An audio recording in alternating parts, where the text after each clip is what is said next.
Bapa kami dalam surga, kami sekali lagi bersyukur, berterima kasih Tuhan memberikan kesempatan bagi kami untuk kami boleh datang beribadah di hari Minggu pagi ini. Tuhan, kami menyerahkan ke dalam tangan Tuhan setiap ibadah, pujian, doa, dan juga firman Tuhan yang kami boleh sama-sama dengarkan. Tuhan yang kiranya boleh memberkati ibadah kami dari awal, pertengahan sampai selesai. Kami menyerahkan ke dalam tangan Tuhan setiap kami yang boleh melayani pagi ini. Tuhan nyatakan kasih dan karunia Tuhan, berikan kesanggupan, kemampuan, dan jadikan kami berkat bagi banyak orang. Kami menyerahkan teman-teman kami yang boleh mengikuti ibadah di rumah. Tuhan yang kiranya boleh menyatakan anugerah Tuhan, berkat Tuhan dari setiap mereka. Sehingga apa yang boleh kami kerjakan di gereja menjadi berkat bagi teman-teman kami yang ada di rumah. Terima kasih Bapak. Kami serahkan seluruh rangkaian ibadah kami hanya ke dalam tangan Yesus Kristus, Tuhan dan Juru Selamat yang hidup. Amin. Ya teman-teman, walaupun kita bisa-bisa di rumah, tapi ini kita mau naikkan pujian bareng-bareng, mungkin sambil berdiri di rumah masing-masing kita nyanyi lagu di bawah Bapak Saudara.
Bapa itu hatiku.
Selamat pagi saudara-saudara yang kasih oleh Tuhan. Hanya oleh karena kasih dan kemurahan Tuhan, kita semua boleh ada sebagaimana kita ada hari ini.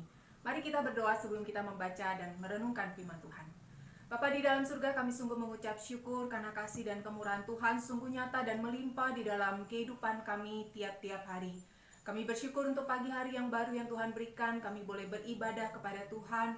Dan saat ini kami juga akan bersama-sama membaca dan merenungkan firman Tuhan. Kami mohon Tuhan yang memimpin dan memberkati setiap kami.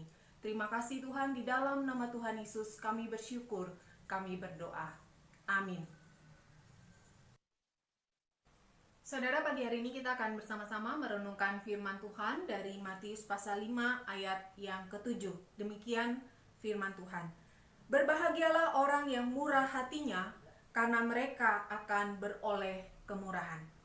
Saudara-saudara yang kasih oleh Tuhan, saya akan menceritakan sebuah ilustrasi tentang kemurahan hati. Saudara, misalnya sepatu yang biasa kita gunakan sehari-hari untuk pergi ke sekolah, sekarang sudah rusak. Dan itu adalah satu-satunya sepatu yang kita miliki. Saudara, kita membutuhkan sepatu baru. Lalu kita pergi ke toko sepatu untuk mencari sepatu yang kita butuhkan. Nah, kemudian kita mungkin melihat sebuah sepatu yang cocok dengan kebutuhan kita. Kita ingin membelinya karena kita membutuhkannya. Nah, saudara, seperti biasa, hal yang selalu kita lakukan adalah kita melihat harganya. Dan betapa kagetnya kita ketika kita melihat harga sepatu yang kita butuhkan itu sedemikian mahal dan kita tidak memiliki cukup uang untuk membelinya.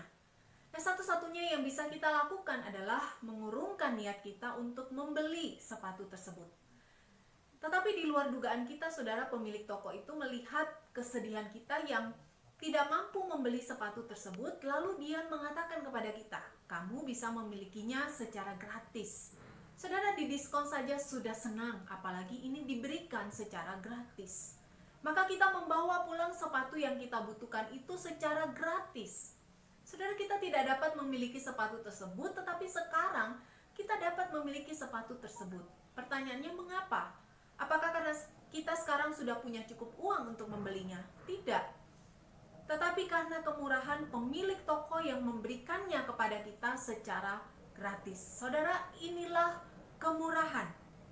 Nah, saudara-saudara yang kasih oleh Tuhan, di dalam Matius 5 ayat 7 yang kita baca tadi, bagian ini merupakan bagian pertama dari khotbah di bukit oleh Tuhan Yesus di Matius pasal 5 hingga pasal yang ke-7.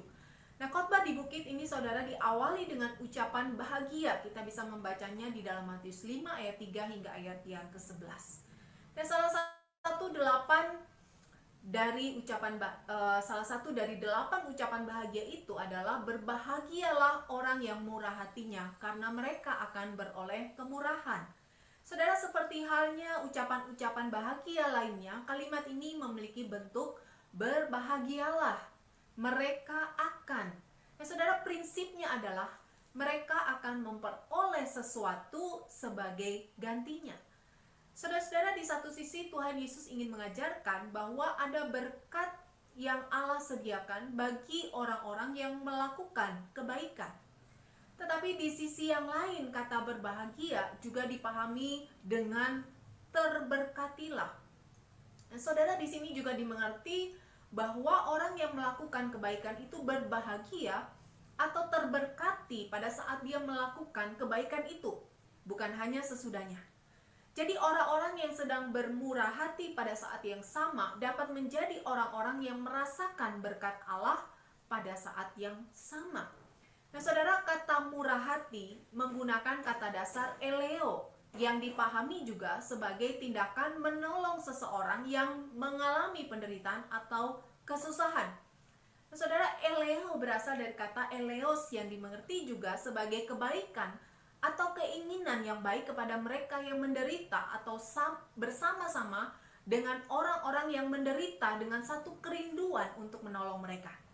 Nah, saudara, tindakan ini seperti tindakan Allah yang memberikan kemurahannya atas hidup kita, terutama dengan memberikan Kristus untuk mati di atas kayu salib untuk menebus dosa kita. Saudara, kalau kita membaca di dalam Roma pasal 5 ayat 8, bagian ini mengatakan, akan tetapi Allah menunjukkan kasih-Nya kepada kita ketika Kristus telah mati untuk kita ketika kita masih berdosa. Saudara-saudara, inilah kasih dan kemurahan Allah atas kita, manusia berdosa. Kemurahan Allah membuatnya memberikan kepada kita sesuatu yang tidak sanggup kita bayar atau kita beli darinya. Saudara, Allah adalah sumber kemurahan yang sejati. Saudara, ketika kita rindu memiliki sikap yang murah hati, kita harus bergantung, kita harus belajar dari Allah sendiri agar kita dapat menghidupinya. Saudara-saudara, ketika Allah menciptakan manusia dan memberikan hembusan nafasnya kepada kita, dan kemudian kita menjadi manusia yang hidup, kita sadar bahwa hidup kita sepenuhnya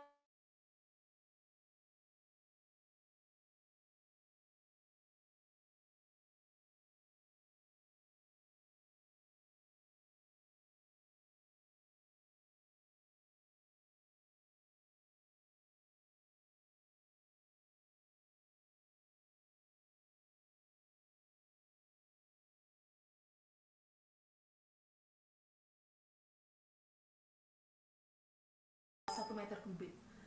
Yang berarti saudara, satu hari kita membutuhkan biaya oksigen 2.400.000 per hari. Setahun 365 hari berarti 876 juta. Nah saudara, jika usia kita sekarang 20 tahun, maka kita harus membayar hingga 17,52 miliar. Nah, jika usia kita sampai 90 tahun, kita harus membayar 78,84 miliar. Saudara, itu baru oksigen. Bagaimana dengan detak jantung kita? Bagaimana dengan ginjal kita untuk mencuci darah kita? Saudara, jika kita harus membayar kepada Tuhan segala sesuatu yang kita konsumsi secara rutin setiap hari, barangkali kita tidak sanggup membayarnya. Dan ketika kita merasa mampu membayarnya karena uang kita teramat sangat banyak, dan ketika kita mati, saudara, apakah kita sanggup membayar keselamatan kita? Dan jangan lupa saudara, jika kita sampai memiliki uang yang banyak sekalipun, itu karena kemurahan Allah yang memberikan berkat-Nya kepada kita.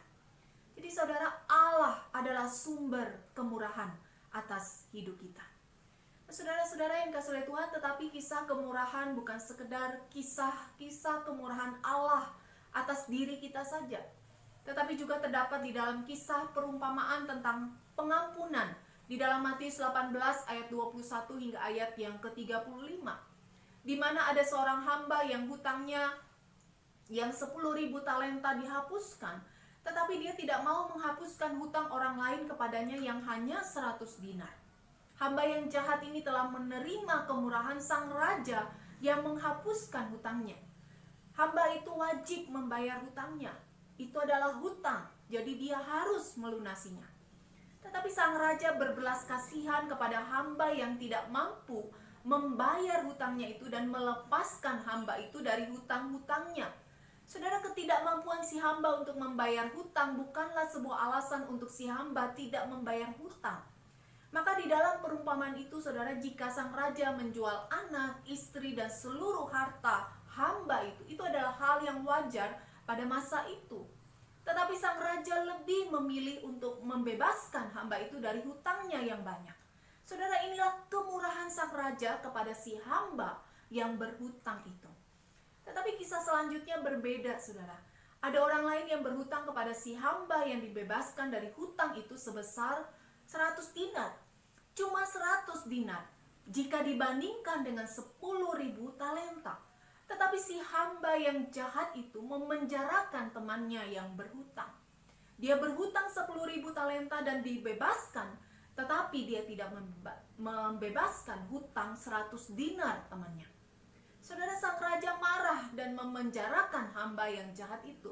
Mengapa? Karena si hamba yang jahat itu telah memperoleh kemurahan yang besar, tetapi dia tidak mau bermurah hati kepada orang lain. Saudara-saudara yang kasih oleh Tuhan, orang yang mendapatkan kemurahan dipanggil untuk bermurah hati.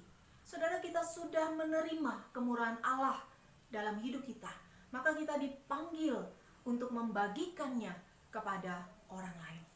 Saudara-saudara yang kasih oleh Tuhan, kalau kita memperhatikan di dalam bagian ini, Matius 5 ayat 7 dikatakan, berbahagialah orang yang murah hatinya, karena mereka akan beroleh kemurahan.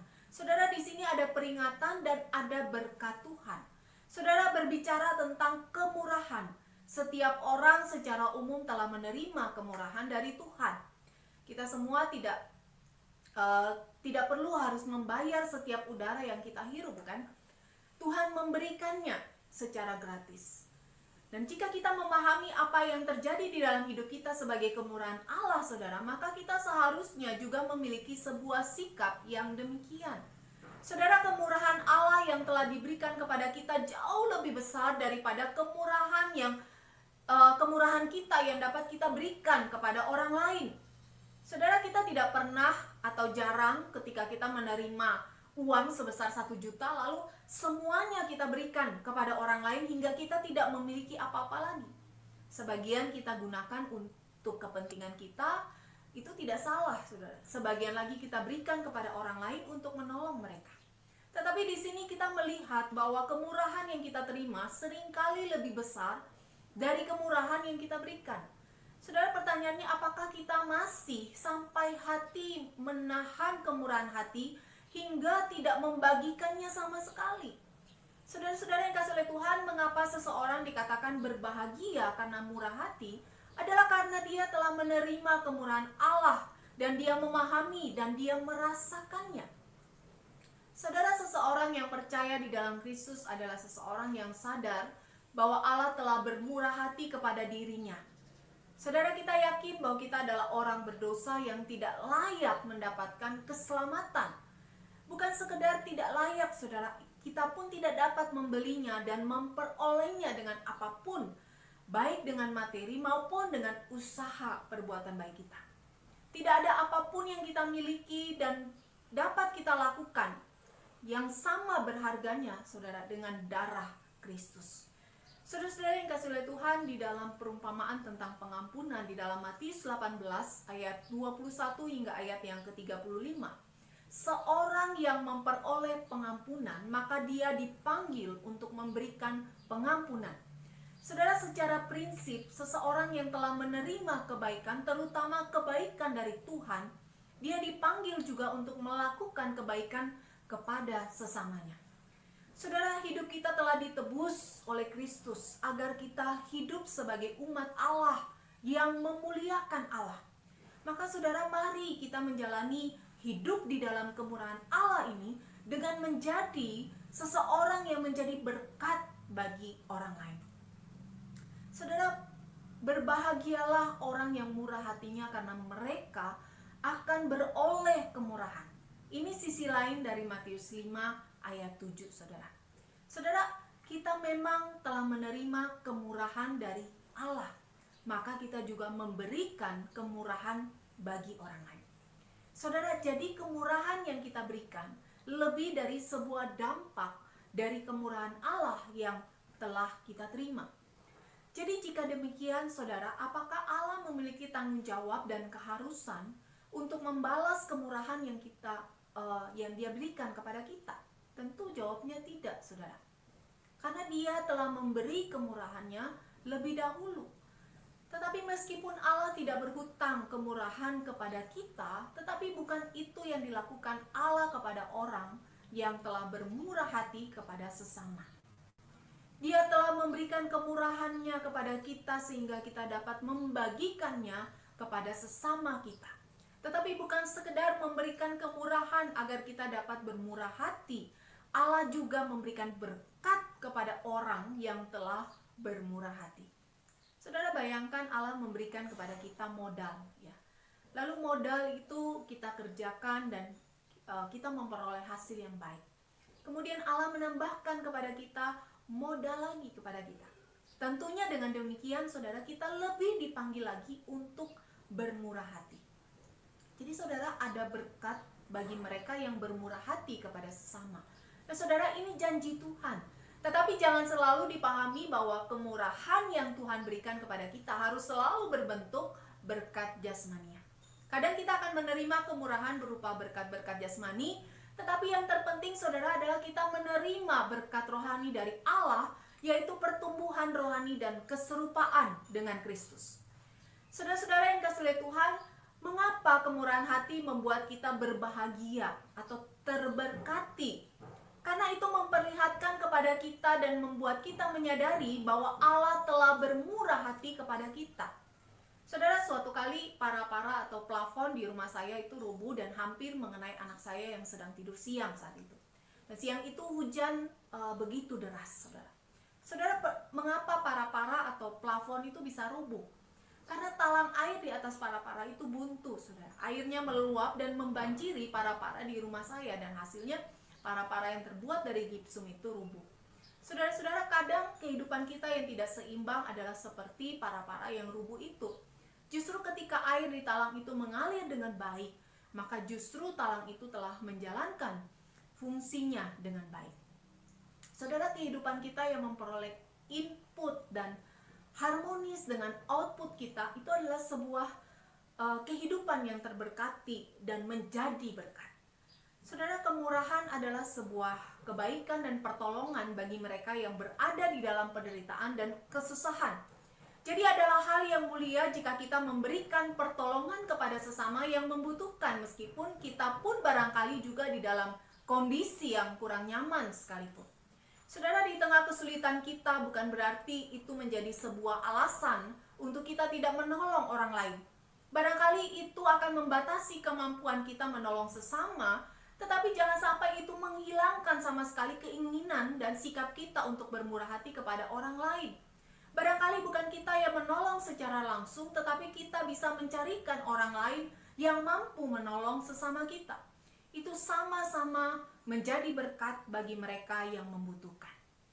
Saudara yang kasih oleh Tuhan, Tuhan menjanjikan berkat kemurahan hatinya kepada orang yang murah hati. Saudara, pertanyaannya, apakah kemurahan hati selalu dimengerti di dalam bentuk berkat jasmania? Tentu saja tidak harus, saudara. Bisa saja Tuhan menggantikan kepada kita sesuatu yang kita berikan kepada orang lain, bahkan mungkin lebih limpah. Tetapi ada kalanya kita tidak memperolehnya kembali. Tetapi satu hal yang pasti adalah ketika kita melakukan apa yang Allah kehendaki, selalu ada berkat rohani di balik ketaatan kita. Kita semakin dilatih dan kita dididik untuk menjadi semakin serupa dengan Kristus. Nah, saudara-saudara, kemurahan adalah salah satu sifat Kristus yang memberikan dirinya sebagai tebusan bagi orang-orang berdosa yang menderita, yang membutuhkan keselamatan. Kita tidak dapat membayar keselamatan itu, saudara. Kristuslah yang membayar harga keselamatan kita dan memberikannya kepada kita secara gratis. Dengan demikian kita terlepas dan kita tertolong dari penderitaan kekal oleh karena dosa. Saudara-saudara, kemurahan Kristus ini pun tidak dapat kita ganti dengan apapun juga. Tetapi kita dapat menghargai kemurahan Allah itu dengan hidup bermurah hati kepada sesama kita.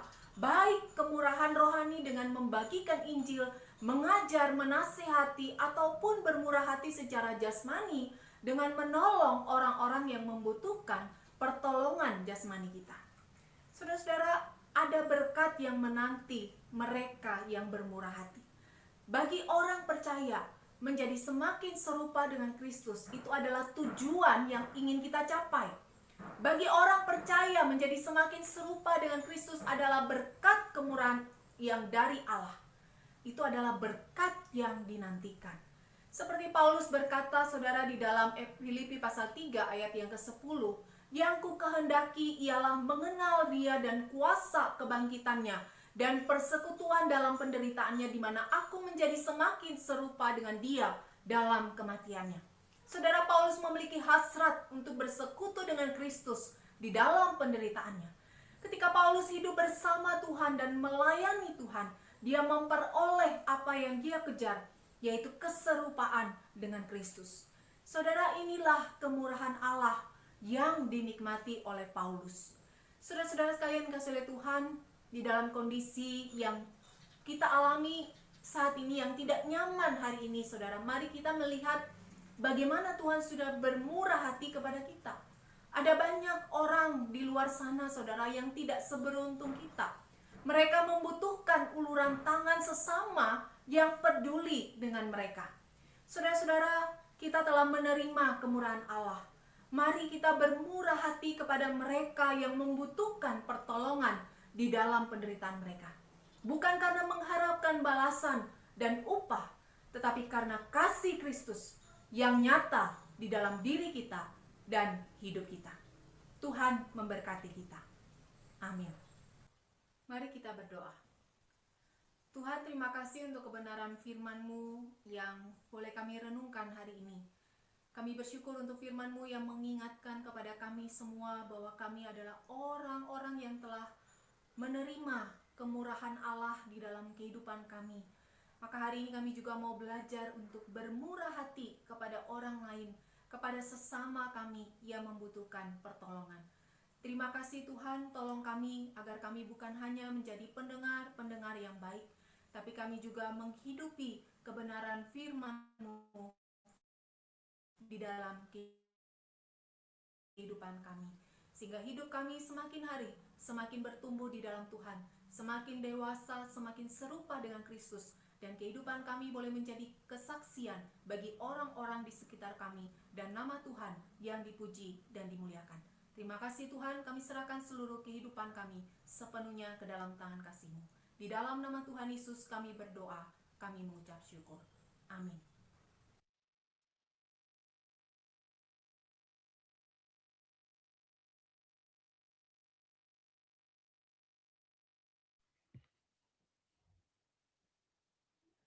Baik, kita akan bangkit berdiri bersama-sama. Kita akan mengikrarkan pengakuan iman kita berdasarkan pengakuan iman rasuli yang berbunyi demikian.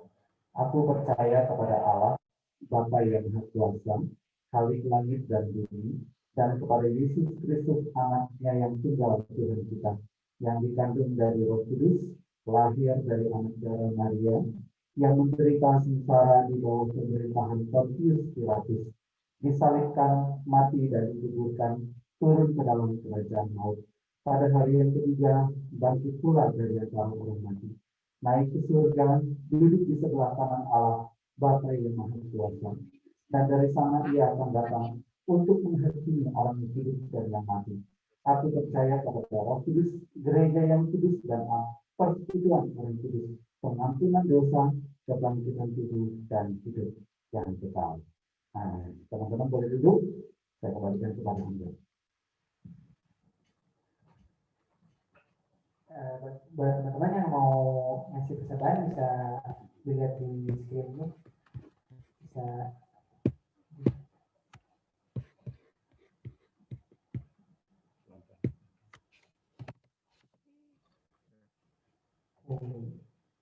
bisa lihat.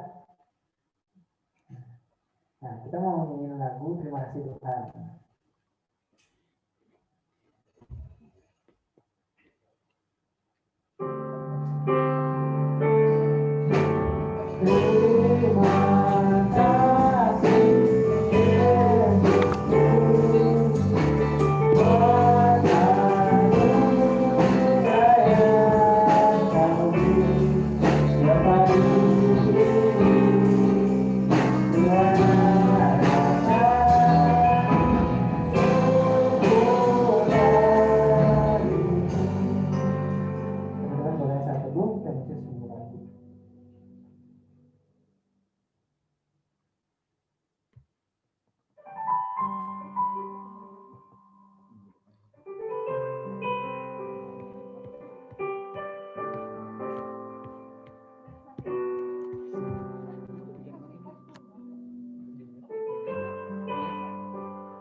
Baik teman-teman semuanya, baik yang di gereja maupun yang ada di rumah, cuma satu pesanannya bahwa minggu depan kita akan beribadah kembali seperti ini, yaitu dengan menggunakan platform Zoom. Jadi saya coba usahakan kita hari Sabtu akan diumumkan share link-nya, lalu kemudian nanti teman-teman hari Minggu standby jam 9.50. Thank you ya guys, God bless, tetap semangat, Tuhan berkati.